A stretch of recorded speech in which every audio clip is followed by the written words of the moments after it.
많은 여성분들이 선호하는 명품 가방이 있습니다. 근데 그분들이 갖고 다니는 것이 진짜 명품인지 짝퉁인지 알 수 있는 기회가 있지요. 언제일까요? 언제 알 수 있을 것 같아요? 느닷없이 소낙비가 떨어질 때. 명품은 가슴으로 딱 안고 뛰어요. 근데 짝퉁은 어디다 쓸까요? 머리에 이고 띈대요. 우리가 신앙도 마찬가지예요. 명품 신앙이 있어요. 그리고 짝퉁 신앙 분명히 있습니다. 그러면 이 사람의 명품 신앙인지 짝퉁 신앙인지 알 수 있는 기회가 언제일까요? 언제일 것 같아요? 문제 와 보면 이 사람이 정말 하나님을 바로 믿고 있는지 아니면 종교적으로 믿고 있는지 우리가 알 수가 있어요. 한번 따라 합시다. 옆에 분에게 한번 인사해 볼까요? 당신은 명품이세요? 짝퉁이세요?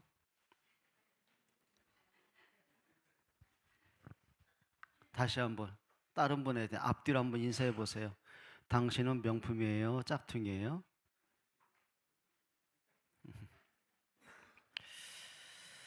오늘 욥기서를 보게 되면은요, 야, 이렇게 문제를 당할 수가 있을까?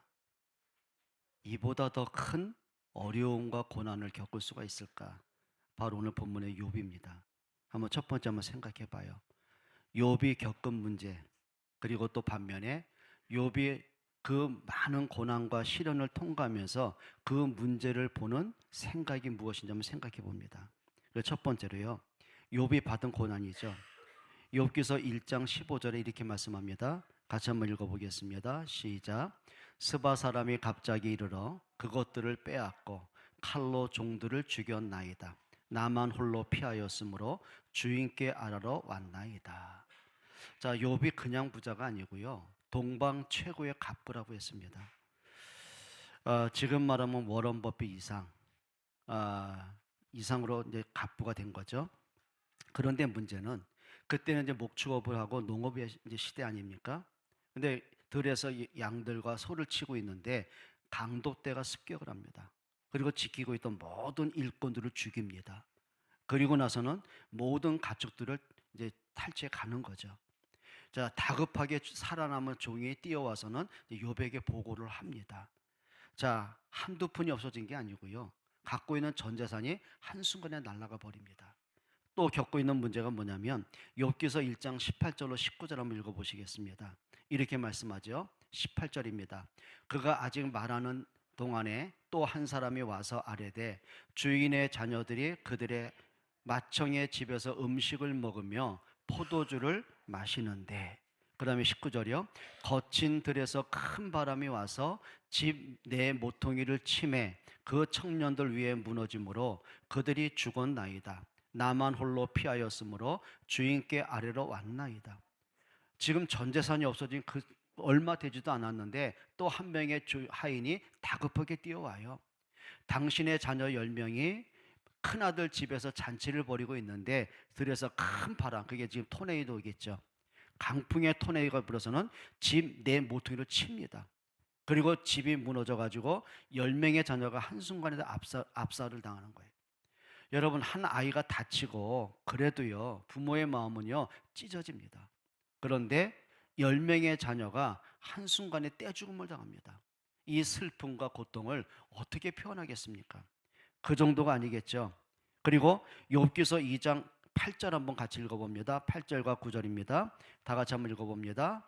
자막 좀 띄워주세요. 욥기서 2장 8절 9절 시작. 사단이 이에 여호와 앞에서 물러가서 욥을 쳐서 그의 발바닥에서 정수리까지 종기가 나게 한지라. 욥이 제 가운데 앉아서 질그릇 조각을 가져다가 몸을 긁고 있더니 그랬어요. 여러분, 사단이 이렇게 계산한 겁니다. 저 욥이 정말 하나님을 경배하는 이유가 무엇이겠냐? 하나님이 욥에게 건강을 준 것 때문이 아니겠냐? 비록 재산이 날아가고 열 자녀가 떼죽음을 당해도 아직 그에게 건강이 있으니 건강만 치면 욥은 분명히 그 입으로 하나님을 부정하고 원망할 것이다. 사단이 계산한 거예요. 그러면서 욥에게 머리끝부터 발끝까지 악창, 종기, 부스럼이 나게 합니다.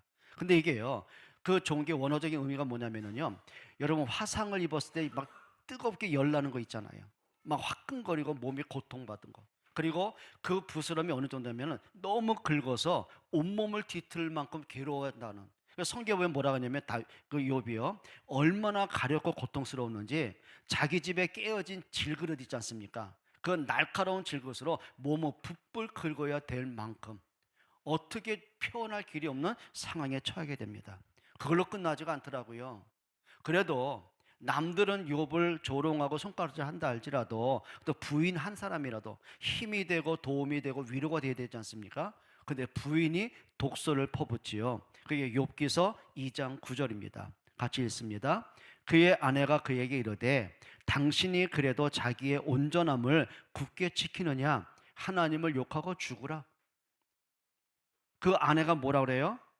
이렇게 고통당하는데 하나님이 계시면 당신에게 왜 이런 저주를 내리느냐? 이러고도 당신이 하나님 믿을 이유가 있느냐? 이런 상황에도 당신이 하나님을 경배해야 되겠느냐? 그럼 미친 짓이라고 얘기하는 거예요. 그럼 뭐라고 하는지 아십니까? 하나님을 욕하고 죽으라 라고 독서를 퍼부어요. 여러분, 사람이요, 힘들어서 무너지는 게 아니더라고요. 가장 가까운 아내가 인정 안 해줄 때 남자는 다 무너지게 되거든요. 근데 욥에게는 지금 어디에 의지할 데가 없는 거예요. 그런데 그 아내마저도 욥을 이제 독소를 퍼붓고 이제 나가 버립니다. 그걸로 끝나지 않습니다. 욥기서 4장부터 34장까지 긴 내용이 뭔지 아십니까? 먼 타국에 있던 욥의 절친한 친구 세 사람이 찾아옵니다. 그 처음에는 욥의 처한 상황 보고 같이 부둥켜고 울어요. 근데 시간이 지나면서요, 이 세 친구가 하나님이 까닭없이 너에게 이런 재앙을 주시겠냐? 네가 우리들 앞 사람들 앞에서는 하나님을 잘 믿는 것처럼 경건한 척 위선을 버렸지만 하나님이 너의 속마음을 보시고 재앙을 내린 게 아니냐? 그럼 네가 하나님께 숨겨진 은밀한 죄를 회개해야 되는 거 아니냐? 질책하고 정죄하고 괴롭히기 시작합니다. 거기에 대한 욥의 답변이 그의 긴 내용들이 연결되는 거예요. 위로가 안 된 거죠. 그러면서 욥에게 집에 있었던 가족들, 친척들, 욥이 그동안 너무 부자였다 보니까 많은 하인들, 그 집에서 태어나선 아이들까지도 욥을 뭐라고 하는지 아십니까? 욥기서 19장 17절로 18절 한번 읽어봅니다. 이렇게 말하지요. 내 아내도 내 숨결을 싫어하며 내 허리의 자식들도 나를 가련하게 여기는구나. 어린 아이들까지도 나를 업신여기고 내가 일어나면 나를 조롱하는구나.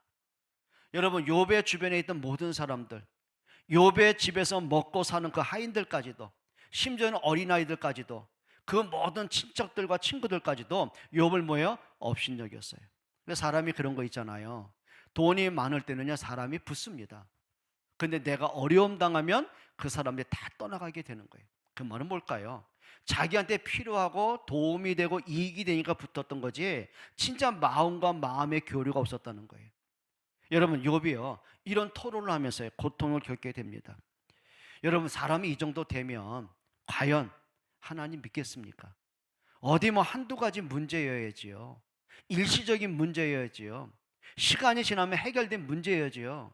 그 많은 재산 시간 지나도 회복할 길이 없어요. 죽은 10명의 자녀 시간이 오래 간다 살아날 길이 없어요.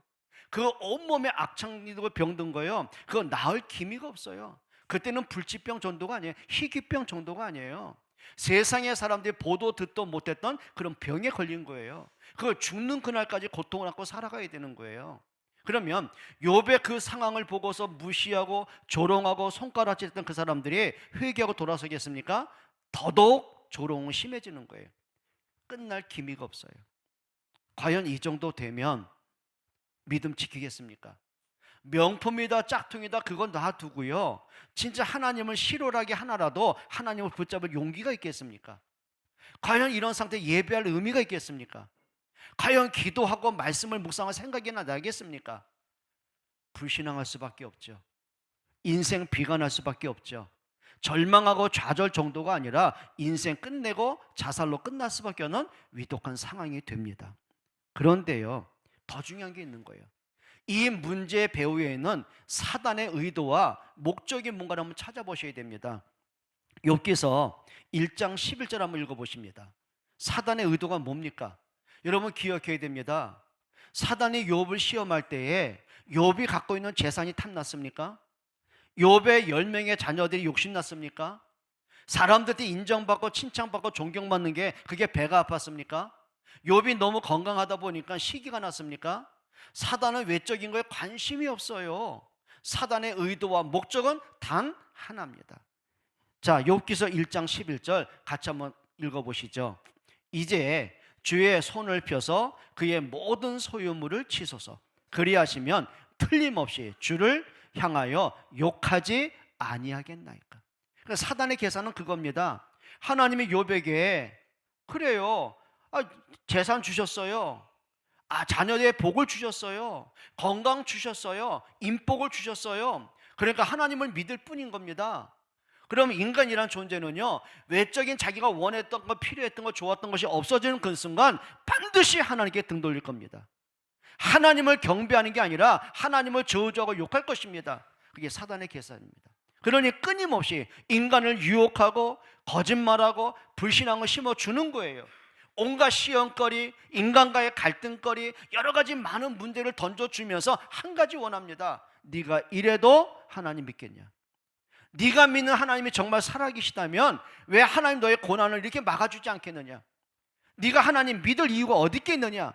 사단의 원함은 그거예요. 한번 따라합시다. 끌려가지 말자. 속지 말자. 여러분, 사람이요, 조건 따라갑니다. 그렇죠. 문제 따라갑니다. 감정 따라 끌려갑니다. 현실 따라, 상황 따라 끌려갑니다. 어디로 끌려갑니까? 하나님과 멀어짐으로 사단에게 장하게 되기 시작하는 거예요. 여러분, 그게 인간의 어리석음이죠. 사단도 그걸 알아요. 사단도 알아요. 육신적인 것. 여러분, 사단이 아담을 찾아온 목적이 뭡니까? 에덴이 원해서가 아니에요. 단 하나입니다. 그 아담 마음속에 그렇게 늘 보고 마음이 가고 생각이 뺏기는 선악과 주는 것처럼 하면서 선악과를 가지고 하나님의 말씀을 듣지 못하게 하고 하나님께 등 돌리게 하고 욕심으로 무너지게 만들어요. 그럼 목적은 뭘까요? 하나님 떠나게 하는 것, 하나님 등 돌리게 만드는 것. 그게 사단의 목적인 거죠. 그리고는 그 아내로부터, 그 절친한 친구로부터, 그 집에서 먹고 살던 거 존경했던 그 종들과 아이들을 통해서도요, 욥의 마음을 해짓기 시작하는 거예요. 온갖 갈등과 배신감을 느끼게 하고요, 상처를 받게 하고요. 목적은 하나예요. 갈등 그 자체가 목적이 아니에요. 단 하나예요. 그 마음을 흔들어 놓고 뭐한 거죠? 하나님과 멀어지게 만드는 것, 하나님을 향하여 욕하게 만드는 것, 불신앙으로 무너지게 만드는 것. 그게 사단의 목적입니다. 그리고 사단의 전략이 또 하나 있어요. 하나님이 우리에게 주신 은혜를 잊어버리게 만드는 것, 그리고 불신앙하게 만듭니다. 여러분, 사람의 존재가요, 얼마나 어리석고 악한지 아십니까? 은혜 받은 것은요, 그냥 쉽게 잃어버려요. 근데 마음에 서운한 거 있죠? 억울한 심정이 있죠? 마음에 원망과 분노 있잖아요? 그건 죽을 때까지 안고 살아가는 거예요. 이게 인간의 어리석음이에요. 여러분, 사단이 우리에게 원하는 게 뭘까요? 여러분에게 원하는 건 뭘까요? 그럼 우리가 눈치는 채야 되죠. 그래서 성경에 뭐라고 합니까? 따라합시다. 지극히 선한 것을 분별해라. 좀 분별해 봐야 돼요. 내가 오늘 없어진 것, 힘들어하는 것, 어려운 것, 갈등하는 것, 그거에 잡혀서 끌려갈 게 아니라 분별해 봐야 되는 거예요. 그럼 우리가 무턱대고 이게 하나님의 뜻이야, 우리가 그런 남용을 많이 하잖아요. 그런 의미 없는 말을 하면 안 되는 거예요. 진짜 깨달아야 되는 거예요. 이게 뭘까? 이 문제를 통해서 하나님이 내게 주시는 메시지는 뭔가 분별해야 되는 거예요. 그러면 사무엘상 7장처럼 끊임없이 이스라엘 침략하는 아수리 때문에, 포로로 끌려가는 것 때문에, 자녀가 전쟁터에 나가서 죽음을 당하고 이런 슬픔이 오는 것 때문에, 그것 때문에 힘들어하고 하나님을 찾으면 안 되는 거예요. 사무엘이 뭐라고 합니까? 너희들이 전심으로 여호와께 돌아오려거든 아스다롯, 틀린 거 버려라, 우상 버려라, 악한 거 버려라, 돌이켜라, 여호와께로 돌아와라. 뭐 한 거죠? 깨닫는 거예요. 문제를 통해서 단순하게 인내하고 기다리는 시간뿐만이 아니라 하나님 앞에 진짜 돌아설 게 뭔지, 내가 복음으로 내가 회복할 게 뭔지, 내가 말씀으로 돌아설 게 뭔지 분별해야 되는 거예요. 반면에 정말 하나님의 뜻이 뭔지 모르겠어요. 그러면 뭐 하는 거죠? 기다리는 거예요. 자, 이스라엘 백성을 애굽에서 구원하신 하나님이 그들을 홍해에 던져서 죽게 만들려고 홍해 앞으로 인도했습니까? 아닌 거예요. 근데 그들은 못 깨달았어요. 하나님의 시간표는 몰랐어요. 물으려고 하지도 않았어요. 하나님의 뜻이 뭔가를 찾으려고도 안 했어요. 막바로 드는 생각입니다. 우리 죽이려고 여기까지 인도했느냐. 문제만 오면 어떻게 해요? 은혜 잊어버려요. 나를 구원하신 하나님 잊어버려요. 말씀을 잃어버려요. 자기 생각대로, 감정대로 끌려가요 하는 말입니다. 우리가 그래서 죽는 것보다는 노예라도 살고 싶으니 애굽에 다시 노예로 돌아가자. 그게 하나님의 뜻입니까? 물으려고 하지 않아요. 여러분, 문제가 와서 고민하고 힘들고 해결하려고 기도하기 전에 진짜 하나님의 뜻을 분별하는 여러분들에게 축복합니다. 치유도 받고, 그렇죠, 내가 틀린 건 버릴 줄도 알고, 갱신할 줄도 알고, 말씀으로 돌아설 줄도 알고. 이게 뭐예요? 믿음의 성숙함이고 믿음의 성장이 되는 거예요. 여러분, 우리가 명품 신앙, 그거는 뭘까요? 단순하게 뭐 구원 받았다 못 받았다 그게 아니에요. 성숙한 믿음을 얘기하는 거예요. 성숙한 믿음. 그래서 성경에 뭐라고 했습니까? 어린 아이의 일을 버려라.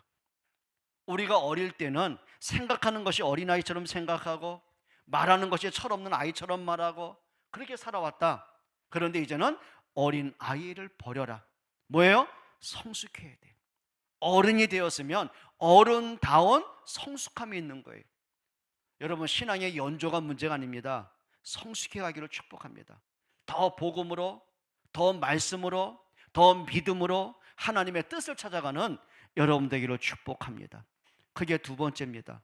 그러면 욥이요, 이런 고난의 과정을 통과하면서 욥의 믿음의 색깔이 뭐냐는 거예요. 단순하게 그냥 버티자, 내가 참으면 하나님이 나를 불쌍히 여겨서 도와줄 거야, 그런 건 신앙 아니잖아요. 그러면 욥이 버틴 것도 아니고 참은 것도 아니고 기다린 게 아니에요. 그걸 버틸 수 있는 힘이 있었어요. 그걸 저력이라고 하는 거예요. 그러니까 사람이요, 나이가 들어가면 들어갈수록요, 뭐가 빠진지 아십니까? 근력이 빠져나가는 거예요. 제 아는 목사님 한 분은 키가 178이 되셨어요. 몸이 비대해요. 근데 나이가 드시니까 이게 다리가 가늘어지더라고요. 그러면 예를 들면 우리가 뭐 체육대회 한지 않습니까? 그럼 뛰다가 자기 발에 자기가 걸려서 자기가 넘어져요. 나이 드신 분들이 뭐냐면 낙상을 많이 하잖아요. 그러면 근력이 있는 사람들은요, 발이 미끄러지더라도요, 내가 몸을 지탱하는 힘이 있어요. 몸이 기우뚱하더라도 내가 설 수 있는 내 자세를 방어하는 힘이 있는 거예요. 근데 근력이 없는 사람은요, 미끈하면 어떻게 돼요? 그냥 주저앉는 거예요. 뼈가 부러지는 거예요. 여러분, 영적인 근력을 좀 키워가셔야 돼요. 영적인 저력을 좀 키워가셔야 돼요. 그게 뭡니까? 그게 명품이라는 거예요. 여러분, 명품과 짝퉁을 의미 없게 듣지 마시고요, 나는 과연 성숙해져가는 과정인지, 내 믿음이, 내 생각이, 내 삶이 정말 그리스도를 닮아가기를 원하고, 정말 말씀 따라가기를 원하고, 하나님이 나를 뜻을 정하신 걸 내가 지키기를 원하고, 내가 완벽하게 지키는 걸 명품이라고 하지 않아요. 여러분, 모든 부모가 완벽합니까? 다 인격적입니까? 아니요, 부족한 투성이에요. 그러니까 부모들이 다 후회하는 게 뭡니까? 아유, 어릴 때 좀 다정하게 할 걸, 좀 품어줄 걸. 다 후회하고 살잖아요. 근데 그때는 그게 최선이었단 말이에요. 성숙해야 돼요. 그러면 부모가 자격이 없다는 얘기입니까? 아니요, 부모인데요, 미완성의 부모들이 많잖아요. 신앙도 마찬가지예요. 여러분, 그리스도를 닮아가는 여러분들에게 축복해요. 좀 말씀을 사모하고요, 말씀을 좀 마음에 담기를 원하고요, 하나님이 내게 이 말씀 왜 주셨는지 묵상하기도 원하고요. 그러면 내가 말씀 앞에서 갱신할 건 무엇인지, 버릴 것은 무엇인지, 여호와께로 돌아갈 건 무엇인지를 자꾸 고민하고 찾고 기도하고 도전하고. 그게 뭐예요? 그게 명품이라는 거예요. 그게 성숙해져 가는 거예요. 그럼 다윗이 영적인 근력은 뭡니까? 영적인 저력은 뭡니까? 사단이 그렇게 흔들어 제껴도, 그렇게 문제투성이가 와도, 남들이 겪는 문제를 모든 사람이 겪는 문제를 한 몸에 받고 있으면서도 버텼습니까? 아니요. 그걸 뚫고 나가는 힘이 있는 거예요. 그럼 믿음의 색깔이 뭐냐는 거죠. 그 첫째입니다. 욥의 믿음은요, 종교적이 아니에요. 따라합시다. 하나님의 절대 언약. 성경 한번 찾아보셔야 됩니다. 우리 자막을 보시고 같이 읽습니다. 욥기서 19장 25절에 이렇게 말씀합니다. 내가 알기에는 그랬어요. 여기 안다는 말은 뭐냐면은 단순하게 이론적이고 들어서 가볍게 그럴 거야 지나가는 알미 아니에요. 내 뼛속 깊이 아는 거예요. 내 인생 전체를 두고, 내 삶 전체를 두고 그 모든 문제를 통과하면서 그 속에서 발견하고 확인하고 체험하고 결국은 깨달아지는 게 있어요. 압축적인 게 있어요. 나는 안다. 뭐라는 겁니까? 나의 대속자가 살아계신다. 대속자는 누굽니까? 나를 대신하여 속죄의 제물 대신, 나를 대신하여 십자가에 죽으심으로 내 죄 사함을 주실 뿐만 아니라 내 생명의 근원 대신 그리스도를 안다는 거예요. 그럼 욥은요, 예수님보다 2000여 년 전에 구약시대 사람이에요. 그런데 구약 사람이 어떻게 신약에 오신 예수님 어떻게 알겠습니까? 본 적도 없잖아요. 그런데 중요한 게 있습니다. 말씀을 통해 아는 거예요. 하나님이 여자의 후손을 통해서 약속하셨는데 그 주인공으로 그리스도가 오실 것이라는 확실한 믿음이 있었어요. 유월절 양의 피를 통해서 출애굽한 역사인데 그 피 흘림의 주인공인 그리스도를 안다 그 말이에요. 여러분, 사람이요 착각이 있습니다. 뭔가 사람을 통해 들어서 뭐 책을 통해서 그래서 믿어지는 게 아닌 거예요. 성경에서 말씀하는 그리스도 만나기로 축복합니다. 정말 그러셔야 되는 거예요. 우리가 전에 교단에 참 안타까운 게 그거였었어요. 많은 분들이, 목사님들과 많은 성도들이 어떤 문제가 있었냐면은, 그래, 성경에서 말씀하는 그리스도, 성경에서 말씀하는 하나님, 성경에서 말씀하는 은혜, 이걸 찾으려고 하는 게 아니라 설교자가 말하는 그리스도. 그러니까 모든 목사들의 문제가 뭔지 아세요?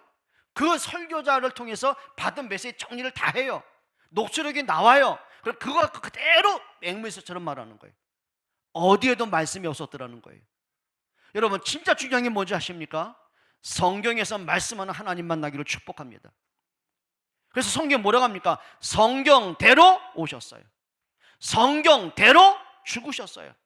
그래서 성경에 뭐라고 하는지 아십니까? 예수님의 모든 행한 기적들이요, 그냥 즉흥적인 감정적인 행위가 아니에요. 성경이 이렇게 말합니다. 예수께서 성경을 응하게 하시려고, 성경을 이루게 하시려고. 그러니까 성경에 예언된 그대로 예수님의 모든 사역이 진행된 거예요. 여러분, 말씀의 신앙 되기를 축복합니다. 욥이 그걸 얘기하는 거예요. 나는 안다. 뭘 알아요? 성경에서 말씀하는 그리스도, 그분은 마침내 그가 땅 위에 서실 것이다. 성경에 말씀하는 그 그리스도가 이 땅에, 그 하나님이 육신을 입고 이 땅에 오실 것이다 그 말이에요. 성육신이라는 거. 성경 뭐라고 합니까? 보라, 처녀가 잉태하여 아들을 낳을 것이요 그 이름을 임마누엘이라 하리라. 여러분, 욥이 이 믿음의 색깔을 갖고 있었어요. 이거는요, 누가 지우겠습니까? 하나님의 주신 언약을 내 마음에 담고 있는데 문제가 지우겠습니까? 시험하는 사단이 지워버립니까? 내 환경이 어렵다고 지워집니까? 아니, 이거 지워질 수가 없는 거예요. 예를 들어 볼까요? 여러분, 부모의 마음속에 담긴 자녀 지워집니까? 정신 문제 있는 사람 말고 정상적인 생각 가진 부모라면은요, 그 마음속에 담겨진 자녀는 절대 지울 수가 없어요. 못나도, 부족해도, 허물 많아도, 속을 썩여도 절대 지워지지가 않는 거예요. 심지어는요, 이런 말이 있습니다. 우리나라의 나쁜 속담, 남편이 죽으면 어디에 묻어요? 산에 묻고, 자식이 죽으면 어디에 묻어요? 마음에 묻고. 억울하잖아. 윤병님은 마음에 묻기를 바랍니다. 지울 수가 없어요. 왜? 내 전부니까, 내 사랑하니까, 진짜니까, 어느 것보다 가치 있고 소중하니까. 근데 여기 어떻게 지워지냔 말이에요. 욥이요, 이 하나님을 향한 믿음이 그냥 종교적이고 이론적이고 들어서 지식적으로 필요해서 내 문제 해결해주고 나를 축복해주고 그런 하나님을 믿었더라면 지워집니다. 반드시 지워집니다. 왜요? 축복 주는 하나님을 찾았는데 재앙이 와버렸는데, 내 자녀들 축복할 하나님을 믿었는데 자녀가 떼죽음 당했는데, 내 건강 채워줄 하나님을 믿었는데 질병이 터졌는데, 인간관계 회복을 원했는데 인간관계 다 깨졌는데 하나님 믿겠습니까? 근데 욥에게는요 그게 아니더라는 거예요. 여러분, 진짜 하나님의 언약 붙잡기를 축복합니다. 그리스도 믿어지십니까? 여러분 때문에 대신 십자가에 죽으신 그리스도 믿어지십니까? 사망을 이기고 3일 만에 부활하신 예수 믿어지십니까? 이 믿음으로 승리하기를 축복해요. 이게 믿음의 색깔이 돼야 돼요. 우리 25절 전체 한번 다시 읽어봅니다. 시작. 내가 알기에는 나의 대속자가 살아계시니 마침내 그가 땅 위에 서실 것이라. 내 가죽이 벗김을 당한 뒤에도 내가 육체 밖에서 하나님을 보리라. 이게 무슨 말이에요? 내 가죽이 벗김을 당했다. 그 말은 뭐죠? 인간이 죽으면 이 형체 그대로 있습니까? 가죽이요 그냥 흙으로 돌아갑니다. 60년이 지나지요? 매장된 시신에게는요 나중에 모든 뼈들도요 한 줌의 흙으로 변해버립니다. 그걸 얘기하는 거예요. 내 가죽이 벗김을 내가 육신의 죽음을 당한 이후에도 내가 육체 밖에서 하나님을 보리라. 무슨 얘기입니까? 나는 육신은 죽는다. 그러나 나는 부활의 몸으로 하나님 만날 것을 기뻐한다. 뭘 본 겁니까? 성경에 약속한 그리스도가 오실 걸 믿었어요. 대속자, 그분이 나를 위해 십자가에 피 흘려 죽을 걸 믿었어요. 그리고 예수님이 3일 만에 부활할 걸 믿었어요. 그게 믿음의 색깔이 되는 거예요. 여러분, 진짜 하나님의 언약 붙잡기를 축복해요. 그러시기를 바랍니다. 그러다 보니까요 하나님의 언약을 믿고 보니 자동적으로는 공식이 있습니다. 이거는 수학 공식 이상의 공식입니다. 하나님을 진짜 믿죠? 하나님을 정말 신뢰하죠? 그럼 내 생각대로 갈까요? 내가 원하는 대로 끌려갈까요? 문제 왔다고 넘어질까요? 아닙니다. 따라오는 신앙의 색깔이 뭔지 아십니까? 한번 따라합시다. 하나님의 절대 주권. 뭐가 있어요? 절대 주권. 욥기서 1장 21절 같이 한번 읽어봅니다. 다 같이 읽습니다. 이르되 내가 모태에서 알몸으로 나왔사온즉 또한 알몸이 그리로 돌아가올지라. 주신 이도 여호와시요 거두신 이도 여호와시오니 여호와의 이름이 찬송을 받으실지니이다. 뭐예요? 내가 태어날 때 뭘 갖고 왔습니까? 여러분, 세상에 태어날 때 뭐 명예, 돈, 지식, 권력 갖고 태어난 사람 있어요? 아니요. 그냥 모태에서 뭐가 왔어요? 알몸으로 나왔어요. 아무것도 가진 거 없어요. 그런데 알몸이 또한 그리로 가올지라.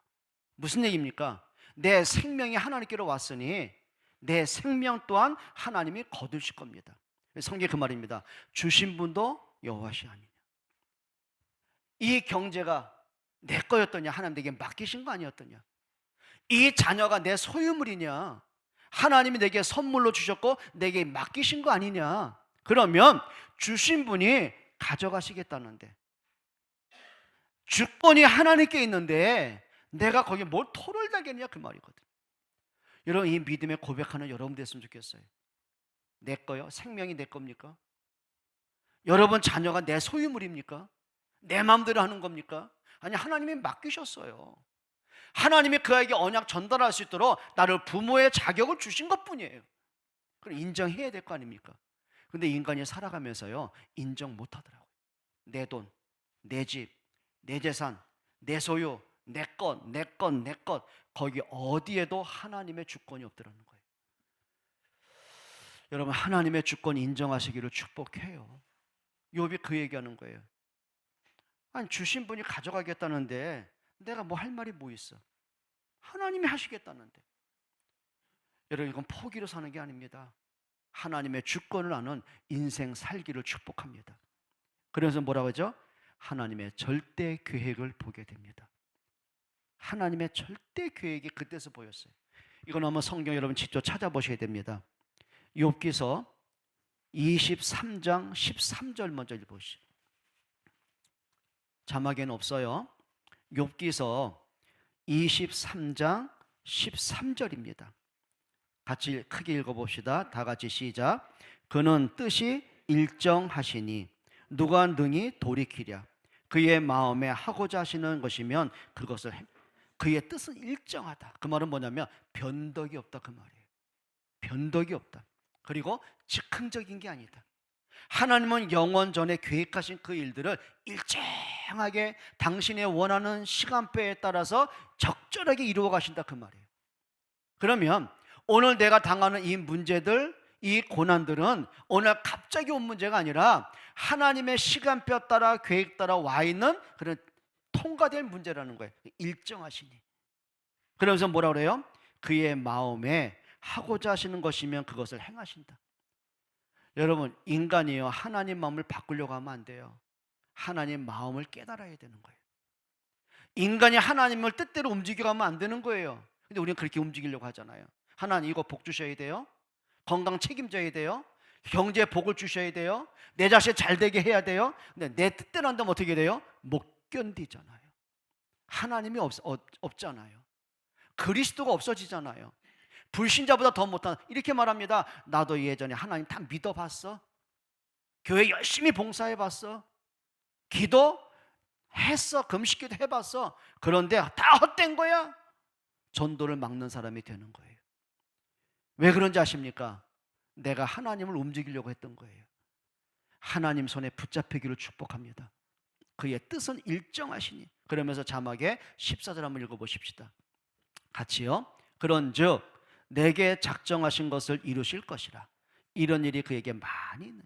그런즉 내게 작정하신 것을 하나님의 시간표 따라 이루어 가실 것이다. 여러분, 하나님의 계획을 보는 여러분 됐으면 참 좋겠습니다. 그건 분별해야 됩니다. 지혜가 있기를 축복합니다. 그러다 보면 뭐가 뭔지 아세요? 하나님 말씀이 더 간절해져요. 하나님의 말씀이 더 귀를 기울이게 되어져요. 성경 한번 읽어보세요. 욥기서 23장 12절입니다. 같이 읽습니다. 내가 그의 입술의 명령을 어기지 아니하고 정한 음식보다 그의 입의 말씀을 귀히 여겼도다. 나는 그 입술의 명령을 어기지 않는다. 그 말은 내가 잘 지켰어 그걸 얘기하는 게 아니에요. 하나님 내게 뭐라고 말씀하시지? 이 상황에서 하나님은 내게 깨닫게 하시는 건 무엇이지? 내가 이 문제 속에 하나님 말씀을 어떻게 붙잡아야 되지? 말씀을 생각하고 말씀을 듣고 묵상하고 또 되새기고, 이게 욥에게 습관적인, 그게 믿음의 색깔이에요. 근데 이게요, 편안할 때, 안정이 됐을 때, 그때 고백한 말이 아니고 진짜 말할 수 없는 고난과 위기 속에 빠졌을 때, 진짜 돌아설 수 없고 해결할 수 없는 문제 속에 빠져 있을 때, 그 누구도 도와줄 수 없는 어려움 속에 빠졌을 때, 그때 고백해요. 사람한테 위로를 원하지 않았어요. 사람들에게 조언을 구하려고 않았어요. 하나님의 말씀을 뭐예요? 어기지 않았어요. 그리고 내가 정한 음식보다, 지금 몸에 병들었으니 음식이 얼마나 필요합니까? 그런데 중요한 게 있습니다. 그 어떤 음식보다도 나는 하나님의 말씀을 귀히 여긴다. 여러분, 말씀 사모하는 여러분 되셔야 됩니다. 말씀에 대한 간절함의 길을 축복합니다. 말씀을 들으려고 하고 말씀을 묵상하려고 하고 말씀 붙잡고 고민도 하고 기도도 하고 하나님 앞에 질문도 하고 영적 습관을 좀 가지세요. 아멘입니까? 그리고 욥이요, 이렇게 나옵니다. 하나님께 영광을 돌려드리더라고요. 여러분, 우리는 꼭 그런 거 있잖아요. 하나님, 내가 일이 잘 돼야죠. 그래야 덕을 세우고 전도하고 하나님 영광 드러내잖아요. 우리 그럴 때만 얘기하잖아요. 솔직하게 하나님의 영광을 위한 것이 목적입니까? 하나님을 이용한 내 일이 잘 되기 위한 목적입니까? 그러니까 제가 보더라도요, 아니더라고요. 저는 지금까지 목회라고 많은 분들 만나보잖아요. 기도보다 많이 받아봅니다. 하나님, 내가 이 문제만 해결되면은요, 진짜입니다. 영광을 돌리고 뭐 교회도 건축하고 뭐 목사님이 되면 후원자가 되고. 지금쯤 되면, 전에 어떤 친구가 저한테 약속을 했어요. 목사님, 제가요 돈을 많이 벌잖아요. 그럼 목사님 해외 살 거면요 늘 호스트 클래스 태워드릴게요. 근데 지금 전화해도 안 받더라고. 많은 약속을 받아봅니다. 여러분, 우리가 정말 우리가 하나님께 영광을 돌린다는 것, 짝퉁이 아니라 진짜 명품으로 진짜가 되길 축복해요. 오늘 성경 한번 읽어보실까요? 욥기서 1장 20절입니다. 욥이 일어나 겉옷을 찢고 머리털을 밀고, 이건 간절함을 얘기하죠. 근데 내 그 간절함을 가지고 어떻게 해요? 신세한탄으로 가지 않더라고요. 뭐예요? 땅에 엎드려. 그 말은 뭘까요? 하나님께 굴복하여, 그 말입니다. 진짜 하나님께 납작 엎드렸다는 얘기예요. 하나님께 항복했다는 거예요. 그 말은 뭘까요? 하나님 뜻대로 하세요. 하나님 원하시는 대로 하세요. 하나님의 계획대로 하세요. 그게 엎드려, 그 말이에요. 그래서 뭐 하죠? 예배하며 하나님을 경배하더라고요. 여러분, 예배는요 필요에 따라 하는 거 아니에요. 상황 따라 되어진 것 따라 하는 거 아니에요. 예배는요 삶의 우선이에요. 생명건 예배가 되길 축복해요. 여러분, 초대교회 예배가 뭔지 아십니까? 예수 믿다 잡히면 죽음이에요. 그런데 그들이요 성경에 날마다 그랬어요. 날마다 사도의 가르침을 받고 서로 떡을 떼며 교제하며 오로지 기도하기에 힘쓰며. 그럼 뭔지 아십니까? 그들이 성전에 있든지 집에 있든지 예수는 그리스도라 밝히 증거하니라. 여러분, 예배를 바꿔치기 않았으면 좋겠어요. 여러분, 예배가 삶의 뒷전이 안 됐으면 좋겠어요. 예배에 성공하는 여러분들에게 축복합니다. 과연 이런 상황 되면 우리가 예배 어떡할까요? 못하죠. 아니, 안 하죠. 아니, 문제 속에 있는데 응답도 안 해주고 어려움 주는 하나님, 왜 우리가 예배합니까? 그런데 욥이 반대로 갔어요. 엎드렸어요. 성경 보면 머리도 밀고 옷도 찢고 마음의 괴로움을 하나님께 호소하는 거예요. 그런데 그건 내 괴로움인데 그걸 안고 그 있는 그 모습 그대로, 내 상황 그대로, 내 문제 그대로 하나님께 엎드렸어요. 그리고 예배했어요. 경배했어요. 여러분, 하나님께 진짜 영광 돌리는 여러분 되기를 축복합니다. 마지막 세 번째, 그 결과는 뭡니까? 이렇게 보셔야 돼요. 욥이 이렇게 믿음을 지켰으니 하나님 복 주셨다, 그렇게 하면 실패하는 겁니다. 그거 역시 틀린 겁니다. 그런데 중요한 게 있습니다. 하나님이 복 줄 수 있는 사람이 되셔야 돼요. 여러분, 복을 받으려고 하지 말고요, 하나님이 복을 주는 그릇 준비하는 여러분 되기 바랍니다. 자, 욥기서 42장 5절 한번 읽어보시죠. 같이 읽습니다. 내가 주께 대하여 귀로 듣기만 하였사오나 이제는 눈으로 주를 배움나이다. 뭔 얘기입니까? 내가 전에는 귀로만 들었어요. 하나님에 대해서. 그 말은 부모를 통해서 들었던 말씀, 기록되어진 성경을 통해 보았던 말씀, 이제 그걸 안 거예요. 그런데 욥이요, 그 많은 고난과 위기와 고통을 통과하면서 그 속에서도 나를 놓지 않으시는, 세밀하게 나를 인도해 가시는 그 문제와 사건 속에 하나님의 계획을 따라 이루어 가시는 그 하나님을 보게 되는 거예요. 그럼 뭐라 합니까? 내가 귀로 듣는 하나님이 아니다. 이제는 이론적이고 종교적인 하나님이 아니다. 내가 눈으로 하나님을 봤다. 여러분, 우리가 인생을 살면서요 하나님 보는 여러분 되길 축복합니다. 하나님의 모습이 나타나고 환상이 보이고 그걸 봤다고 합니까? 아니요. 요셉이 여호와께서 요셉과 함께 하셨다고 그랬어요. 그럼 하나님이 나타나가지고 그 빛으로 영광으로 오셔가지고 욥을 밀어주고 도와주고 그랬습니까? 아니요. 여전히 노예고 여전히 초라하고 언제 끝날지 모르는 위기의 시간을 보내는데 뭐합니까? 이 속에서도 나 혼자가 아니었구나. 이게 하나님이 함께 하셨구나. 그런데 일이 잘 되고 문제가 해결되고 그걸 놓고 하나님 만났습니까? 아니요. 진짜를 본 거예요. 어떻게 초라한 노예를 통해 저렇게 보디발 장군이 하나님을 알게 됐지? 이게 하나님이 하신 거구나. 이게 하나님의 손길이구나. 여러분, 하나님 보는 여러분 되길 축복해요. 부모들이요 자녀를 키우면서 이거 봐야 돼요. 진짜 하나님이 이 아이의 인생을 끌고 가는구나. 그러면 일이 잘 되고 점수를 잘 받아오고 좋은 대학 가고 취직을 잘하고, 그래서 하나님이 함께하는 겁니까? 여러분, 진짜 부모들에게요 하나님을 바라보는 은혜 받기로 축복합니다. 그러니까 욥이 그걸 본 거예요. 문제 속에서 하나님이 어떻게 나와 함께 하셨는지를. 그러면서 뭘 본지 아십니까? 자신의 어리석음을 또 회개합니다. 욥기서 42장 6절 한번 보실까요? 같이 읽습니다. 그러므로 내가 스스로 거두어 드리고 티끌과 재 가운데서 회개하나이다.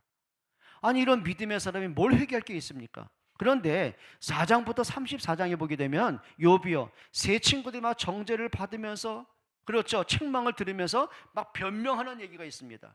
근데 어디까지 변명하냐면, 나는 그런 적 없다, 난 하나님께 의롭게 살았다, 자기의 의로움을 또 강조하기도 해요. 또 어디까지 간지 아십니까? 성경에 뭐라고 하냐면요, 욥기서 3장 1절 11절에 보게 되면 자기 태어난 날을 저주하더라고요. 어머니가 나를 잉태하고 출생할 때에 내가 차라리 뱃속에서 죽어서 나왔더라면 이런 고통과 수모를 안 당할 거 아니냐? 그거는 진짜는 아니겠죠. 너무 힘드니까, 사람들의 조롱과 비웃음이 너무 크게 오니까 힘드니까 변명하다가 나온 얘기예요. 자기의 의를 얘기합니다. 그 말은 뭘까요? 난 하나님 정말 믿었는데, 하나님 경건하게 살았는데, 그런데 왜 이렇게 고통이 와? 하나님, 내가 태어날 때 죽어서 나왔더라면 얼마나 좋았을까요? 너무 힘드니까 푸념하듯이 나온 얘기였어요. 그러니까 욥이 그걸 보는 거예요. 자기의 숨겨진 문제, 자기의 의로운 것을 드러내고 싶었고 인정받고 싶었고, 내가 차라리 죽었더라면 이런 고통은 안 받았을 건데 라는 이런 비관적인 말도 했던 것들은 뭔가요? 하나님께 거두어 드리고, 하나님, 이거는 제 영적 문제였고 이건 틀린 것입니다. 여러분, 자기를 돌아보는 여러분 됐으면 좋겠어요. 우리가 하나님 앞에서요, 진실해야 돼. 좀 뻔뻔하지 않았으면 좋겠어요. 주변에 전에 교회 다니는 목사님들 만나, 그게 너무 화가 나는 게 그거예요. 뭐가 문제냐? 아니, 예수님이 십자가에 죽었으면 다 끝난 거 아니냐? 다 해결했다, 예수님 다 이루었다고 하지 않았느냐? 그러면 육신은 연약한 거 아니야?